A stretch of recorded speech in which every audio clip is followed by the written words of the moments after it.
Infeliz aquel a quien sus recuerdos infantiles solo traen miedo y tristeza. Desgraciado aquel que vuelve la mirada a las horas solitarias en vastos y lúgubres recintos de cortinas marrones y alucinantes hileras de antiguos volúmenes. O a las pavorosas vigilias a la sombra de árboles descomunales y grotescos, cargados de enredaderas, que agitan silenciosamente en las alturas sus ramas retorcidas. A eso me destinaron los dioses. A mí, el aturdido, el frustrado, el estéril, el arruinado, y, sin embargo, me siento extrañamente satisfecho y me aferro con desesperación a esos recuerdos marchitos cada vez que mi mente amenaza con ir más allá, hacia el otro. No sé dónde nací, salvo que el castillo era extraordinariamente horrible, lleno de pasadizos oscuros y con altos cielos rasos donde la mirada solo distinguía telarañas y penumbras. Las piedras de los agrietados corredores estaban siempre desagradablemente húmedas, y por doquier se percibía un olor fétido, como de pilas de cadáveres de generaciones muertas. Jamás había luz, por lo que solía encender velas y quedarme mirándolas fijamente en busca de alivio. Tampoco afuera brillaba el sol, ya que unas terribles arboledas se elevaban por encima de la torre más alta. Una sola torre negra sobrepasaba el ramaje y salía al cielo abierto y desconocido. Pero estaba casi en ruinas y solo se podía ascender a ella por un escarpado muro casi imposible de escalar. Debo haber vivido años en ese lugar, pero no puedo medir el tiempo. Seres vivos debieron haber atendido a mis necesidades. Sin embargo, no puedo rememorar a persona alguna excepto yo mismo, ni ninguna cosa viviente salvo silenciosas ratas, murciélagos y arañas. Supongo que quien quiera que me haya cuidado debió de haber sido asombrosamente viejo, puesto que mi primera representación mental de una persona viva fue la de alguien semejante a mí, pero tan retorcido, marchito y deteriorado como el castillo. Para mí no tenía nada de grotescos los huesos y los esqueletos esparcidos por las criptas de piedra cavadas en las profundidades de los cimientos. En mi fantasía asociaba estas cosas con los hechos cotidianos y los hallaba más reales que las figuras en colores de seres vivos que veía en muchos libros mohosos. En esos libros aprendí todo lo que sé. Ningún maestro me urgió o me guió, y no recuerdo haber escuchado en todos esos años voces humanas, ni siquiera la mía, porque aunque sí sabía leer, nunca se me ocurrió hablar en voz alta. Mi propio aspecto me era desconocido, ya que no había espejo en el castillo y me limitaba por instinto a verme como una de las figuras juveniles que veía dibujadas o pintadas en los libros. Tenía conciencia de la juventud a causa de lo poco que recordaba. Afuera, tendido en el pútrido foso, bajo los árboles tenebrosos y mudos, solía pasarme horas enteras soñando lo que había leído en los libros. Añoraba verme entre gentes alegres, en el mundo soleado allende de la floresta interminable. Una vez traté de escapar del bosque, pero a medida que me alejaba del castillo, las sombras se hacían más densas y el aire más impregnado de crecientes temores. De modo que corrí espantado de vuelta por el camino andado, no fuera a extraviarme en un laberinto de lúgubre silencio. Y así, a través de crepúsculos sin fin, soñaba y esperaba, sin saber por qué, hasta que en mi negra soledad el deseo de luz se hizo tan frenético que ya no pude permanecer inactivo y mis manos suplicantes se elevaron hacia esa única torre en ruinas que por encima de la arboleda se hundía en el cielo exterior e ignoto. Y por fin resolví escalar la torre, a pesar del peligro, ya que era mejor vislumbrar un instante el cielo y perecer que seguir viviendo sin haber contemplado jamás la claridad del día.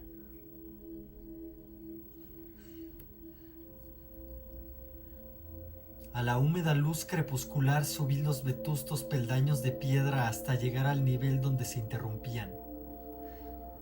Y de allí en adelante, trepando por pequeñas entrantes donde apenas cabía un pie, seguí mi peligrosa ascensión. Horrendo y pavoroso era aquel cilindro rocoso, inerte y sin peldaños, negro, ruinoso y solitario, siniestro con su mudo aleteo de espantados murciélagos. Pero más espantosa era aún la lentitud de mi avance, ya que por más que trepase, las tinieblas que me envolvían no se disipaban y un frío nuevo, como de moho embrujado, me invadió.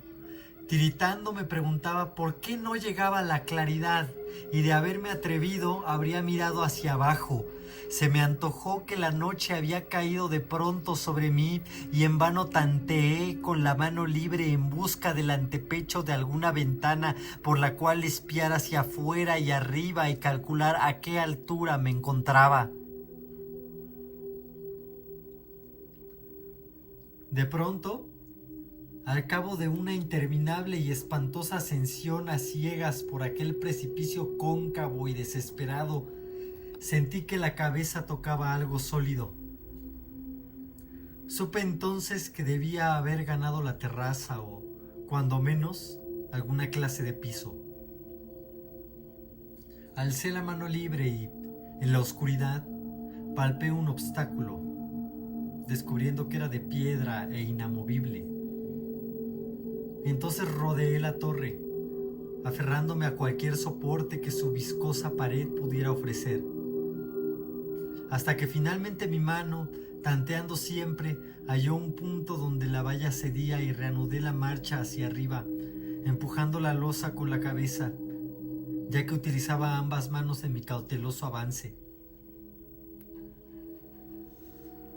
Arriba no apareció luz alguna y, a medida que mis manos iban más y más alto, supe que por el momento mi ascensión había terminado, ya que la losa daba a una abertura que conducía a una superficie plana de piedra, de mayor circunferencia que la torre inferior. Sin duda el piso de alguna elevada y espaciosa cámara de observación. Me deslicé sigilosamente por el recinto tratando que la pesada losa no volviera a su lugar, pero fracasé en mi intento. Mientras yacía exhausto sobre el piso de piedra, oí el alucinante eco de su caída, pero, a pesar de todo, no perdí la esperanza de volver a levantarla cuando fuese necesario.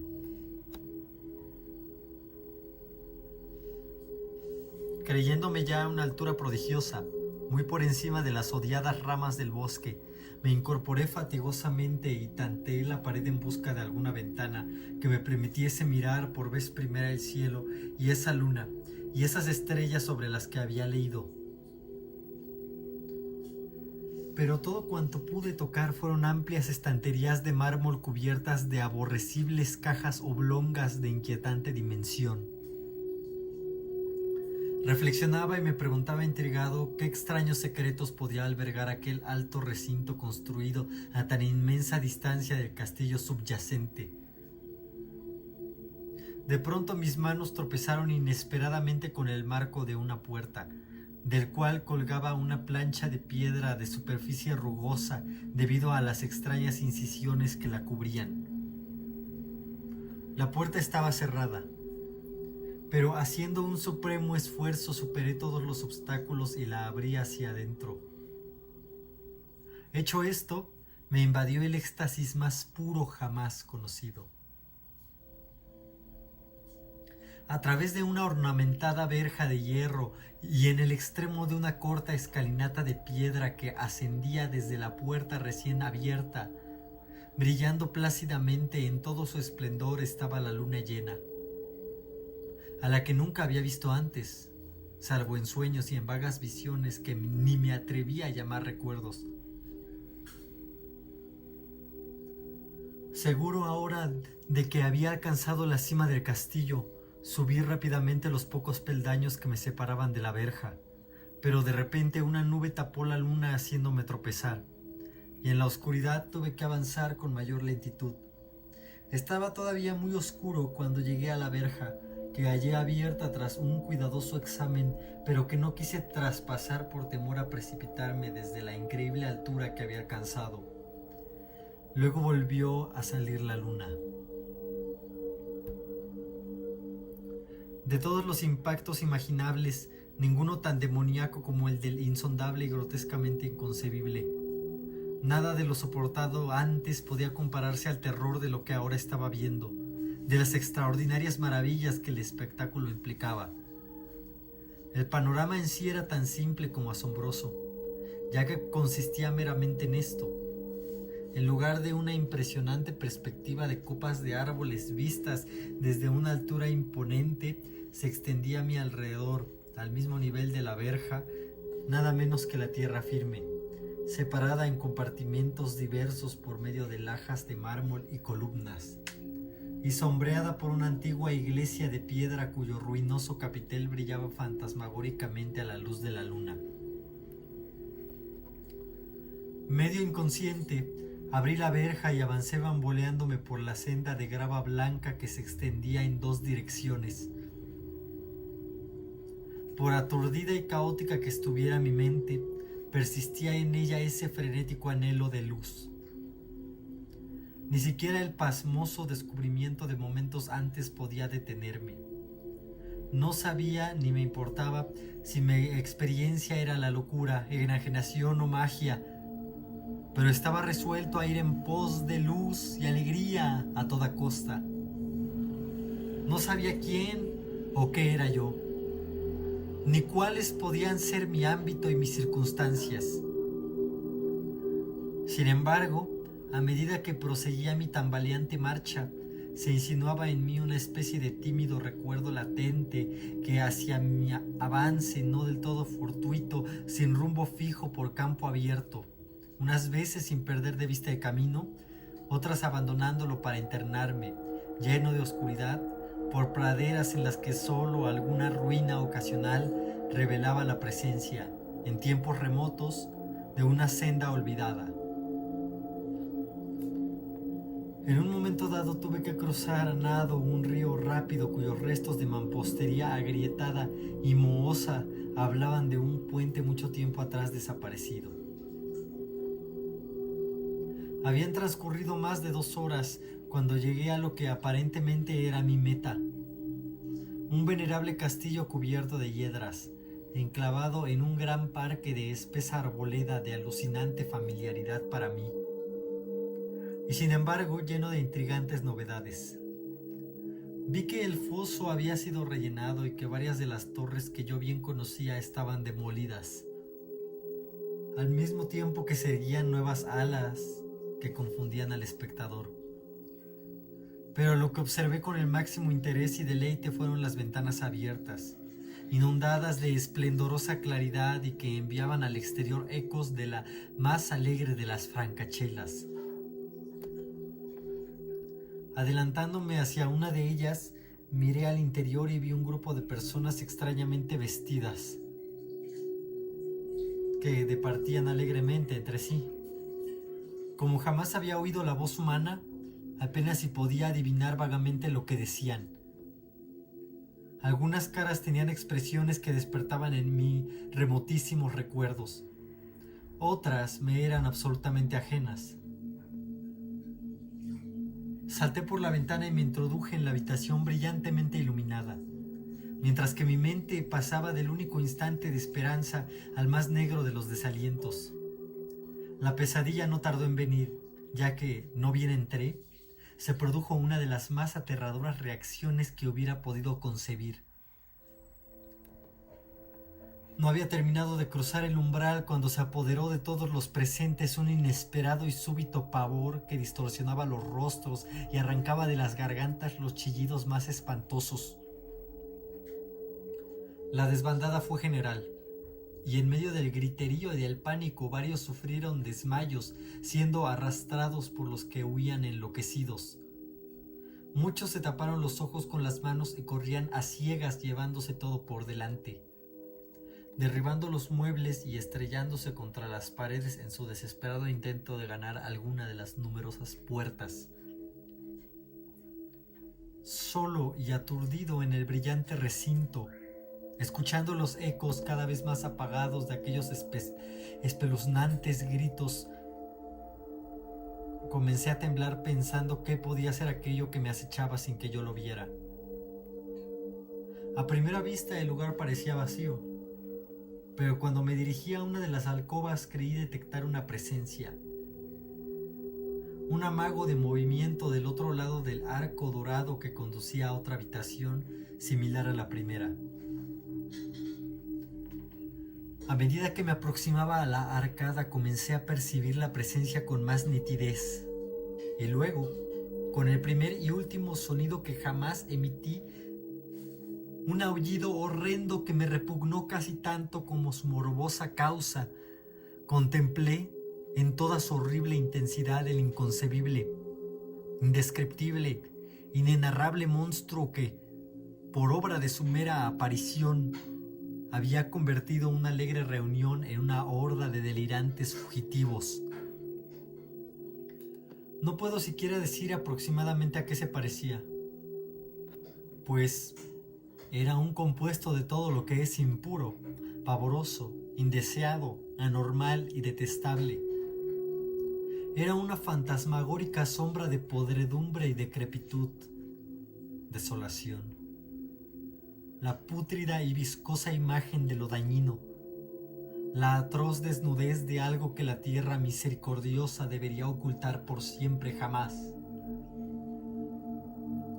Dios sabe que no era de este mundo, o al menos había dejado de serlo, y, sin embargo, con enorme horror por mi parte, pude ver en sus rasgos carcomidos, con huesos que se entreveían, una repulsiva y lejana reminiscencia de formas humanas, y en sus enmohecidas y destrozadas ropas, una indecible cualidad que me estremecía más aún. Estaba casi paralizado, pero no tanto como para no hacer un débil esfuerzo hacia la salvación. Un tropezón hacia atrás que no pudo romper el hechizo en que me tenía apresado el monstruo sin voz y sin nombre. Mis ojos, embrujados por aquellos asquerosos ojos vítreos que los miraban fijamente, se negaban a cerrarse. Si bien el terrible monstruo, tras el primer impacto, se veía ahora más confuso. Traté de levantar la mano y disipar la visión, pero estaba tan anonadado que el brazo no respondió por entero a mi voluntad. Sin embargo, el intento fue suficiente como para alterar mi equilibrio y, bamboleándome, di unos pasos hacia adelante para no caer. Al hacerlo, adquirí de pronto la angustiosa noción de la proximidad de aquel ser, cuya repugnante respiración tenía casi la impresión de oír.